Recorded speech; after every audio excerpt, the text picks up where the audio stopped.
Hello, friends and foes. It is I, Frankie Stein, coming to you with a solo post-spooky month rewind of some sequels that were highly anticipated. If not by anyone else, by me. These two movies could not be more polar opposite in the types of fun that they bring to the table or their target demographics for viewership. But again, as somebody sitting pretty right in the middle of that Venn diagram, we're going to talk about both in two minisodes. So let's get into it. As I'm sure you guessed by this title, we're talking about Terrifier 2. Roll the intro.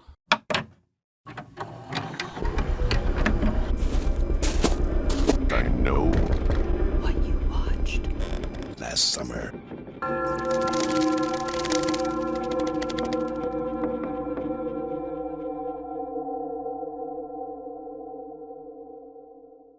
I love how that's just me yelling at me editing. So you know how over the years, hopefully, you mature, you age out of old things into new things, whether that's food, fashion, music, humor, you name it. For me, a few things that come to mind are when I was 12, I began to like mustard and pickles and anything vinegar-y. At 15, I understood that high fashion wasn't necessarily supposed to have a function, and it's not for the average regular pedestrian. Art can exist simply for art's sake. And third is, after my psyche was absolutely shattered in the first 15 minutes of The Human Centipede, I learned to appreciate body horror, specifically in the form of slasher films. I say the first 15 minutes of The Human Centipede because I have yet to watch past that point. Who knows if I ever will. But Terrifier specifically reminded me of the change in perception of high fashion that I had, because once I got it, I not only got it, but I fell in love with it. And Terrifier was really the first slasher film I was able to appreciate wholly for what it is in that manner. And speaking of art existing for art's sake, Damien Leone's character of Art the Clown has managed to do something not done in what feels like forever, and that is forge a character that feels like a true classic. I and many others that have come to enjoy the classic household name of certain horror icons were either born well after the establishment of these storylines and characters, or had yet to come into the ooky spooky essence by the time that these classic horror icons were inducted into the Horror Hall of Fame. So it's so cool to see what I think is the making of a classic slasher icon, if you will, unfold in front of us in real time. That is a title I'm much more comfortable associating with art after this second film. And I think the timing of this second film is perfect, since there is definitely a revival of the clown. If you're involved in the makeup community online to any stretch, I'm sure you've seen a dramatic uptake in artists and creators putting their own spin and flavor on the paradigm of clown makeup. And anyone who has found themselves on the being deadly afraid of clowns to the being obsessed and loving clown pipeline, let me know via email, socials, or comments, because I know it can't just be me, and I need to know where our numbers stand for science. And you don't have to have makeup or special effects makeup specifically to be one of your chosen crafts or methods of expression to appreciate the look that is Art the Clown, or even any of the practical effects behind the brutal killings that take place in the first or second film. Now stay with me, because I think I've perfectly crafted my argument for why slashers, or horror slash splatter, as Terrifier 2 was classified when I went to go buy my tickets online, are valid forms of horror, because I used to not think so, and I fully wrote them off. I thought they were cheap and lame, unimaginative ways to get a quick scare out of anybody, which I don't believe so anymore. I've come full 180 on this, and here's why. There are branches of horror that play on the unknown, right? Like, arguably, most horror, if it's done well. And this is a huge umbrella that could range anywhere from the paranormal, what happens beyond the grave, and the way humans have a tendency to personify and anthropomorphize dark events or happenings, even nature, as demons or cryptids or even aliens. We can have elements of sci-fi sprinkled in. And these are all bigger unknowns when compared to the smaller unknowns, like how did Michael Myers get right behind me when I've been sprinting this whole time and he hasn't broken past a brisk walk? But categorically, at least in my mind, the Terrifiers and movies like it are less focused on the fears of the unknowns and burrow deeper into what it is that we do know and focus on the hows and the whys within morbid curiosities. We know that these villains are horrendous, and any lore will tell us why, and we know that characters are going to meet brutal ends, but the focal point of the movie is how. I was speaking about Terrifier 2 specifically in a conversation with a client of mine who was an emergency room and ICU nurse for many years, and she asked me things like, how can you stomach all of these horrific things that they depict on camera? I've seen some awful stuff in person in my line of work, and I could never imagine consuming that kind of imagery for fun. Which, for the record, I totally understand and is 1000% valid. But when I'm sitting in a theater and I'm smiling at a screen where I'm watching a psychopathic clown carving someone up like a jack-o'-lantern, please know that it's not because I, too, am a psychotic sadist, or that I think it would be funny for something like this to transfer into real life or exist outside of practical effects on a film set, which I think is what this person and client of mine was having trouble wrapping their head around. But because I know I have the safety and separation of a screen between me and this fictitious world, and it's so egregious and over the top between the acting, the special effects, the theatricality of it all has been brought to an 11. So for me, it has gone so far, and if you're familiar with horseshoe theory, the same principle applies, that it has left the realm of what I view as scary, gone so far, and is now camp. It is so exaggerated and dramatic and even flamboyant that I'm able to find humor in it. It is so overstated and sensational, and in a similar way to why I love drag artistry. This just happens to have a lot more blood involved. And that's saying something, because a lot of the drag I do like does have blood involved. Again, I know this pattern of thought isn't even going to be possible for somebody that's hiding behind the collar of their crew neck or peeking through their fingers at the slightest spray of fake blood. And it's not meant to try to convince somebody who gets woozy at the very thought of body horror to try to sit through what they know won't be a good experience for them.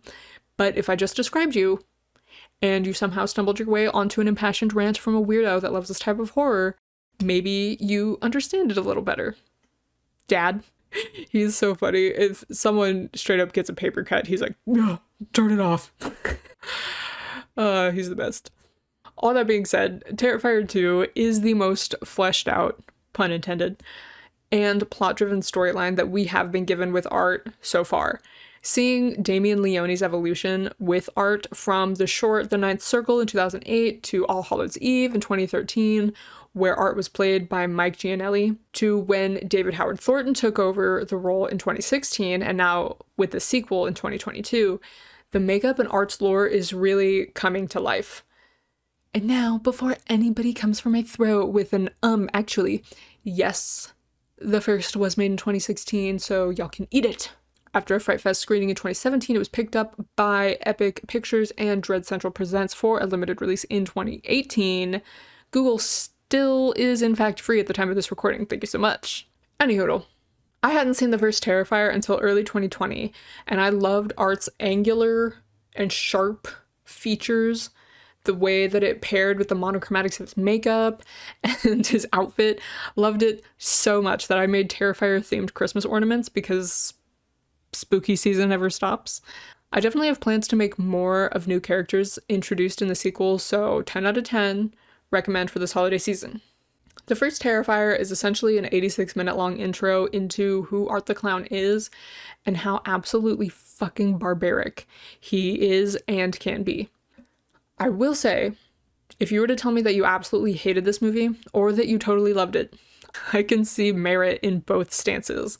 Because the criticism is rightfully deserved since there is no character arc, everyone introduced is basically chum, and while some will reduce the movie categorically to torture porn because of its lackluster dialogue and overall absence of story, I am someone who will watch something, even just once, because I want to see the makeup and special effects, which this first Terrifier was definitely a showcase of. It is just kill scene after kill scene, but I do appreciate the color grading, the lighting, the fact that it all took place at night, and this eerie sense of violence paired with childlike whimsy that art seems to embody and be able to switch back and forth from. It is so unnerving and creepy, and the first was just the beginning.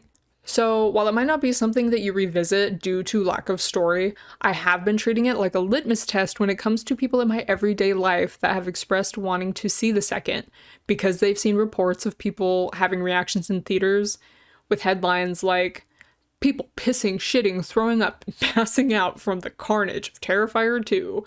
So if you could not stomach the first, I'm gonna say the second should definitely be a hard pass for you. And lastly, in regards to the first one, the numbers I was able to find all say that the budget was $35,000, which I always love to know, just as somebody that's very production minded and always thinking about the behind the scenes. That is such an itty bitty teeny tiny budget to work with. So color me highly, highly, highly impressed. The same goes for Terrifier 2, having a budget of $250,000, because sure, while that's a little over 7 times larger than the first's, $250,000 is a drop in the bucket when compared to so many other box office releases. And the fact that a lot of it was crowdsourced, incredible. This sequel is longer, we get more story, and where we didn't get that sense of hope for any character's escape in the first one, therefore no real surprise when they died, that sense of investment and suspense is much more present here in the second. While there are a few physical comedy bits and moments of uncomfortability where you can't help but nervous laugh in the first one, so many more moments of that physical comedy and Art's weird little quirks and mannerisms were able to come forward and shine through in this continuation of his carnage and butchery. Everything about this movie is the exact reason I feel confident in describing movies of this vein as camp, because everything about it is physically hyperbolic and done to excess. The gore, the blood, Art's facial expressions. We also get more of a supernatural feel permeating the film, especially with some of these dream sequences, which were some of my favorite scenes, as well as through our main character Sienna and things that we learn about her past. One of my favorite supernatural elements introduced is the new companion for Art, who was just the cherry on top. Absolutely no notes, 10 out of 10. And if you thought the hacksaw scene from the first was heinous, I think they managed to top it. There is one scene in particular where Damien said in an interview that the actor involved was so drenched in fake blood that they got stuck to the floor. And we have COVID lockdowns to thank for that one, because when they had to go on hiatus while filming, he really had time to sit and think, how much more fucked up could I possibly make this? He workshopped with some prosthetics and made what I deem to be the most outrageous, fucked up kill scene of the whole movie. So when you see it, you'll know exactly which one I'm talking about. There will be no question. Some criticisms I could see being made about this movie as a whole is sometimes the acting by characters like Sienna's mom Barbara could feel a little one note. That one note is anger, 2 notes if you count anger and confusion.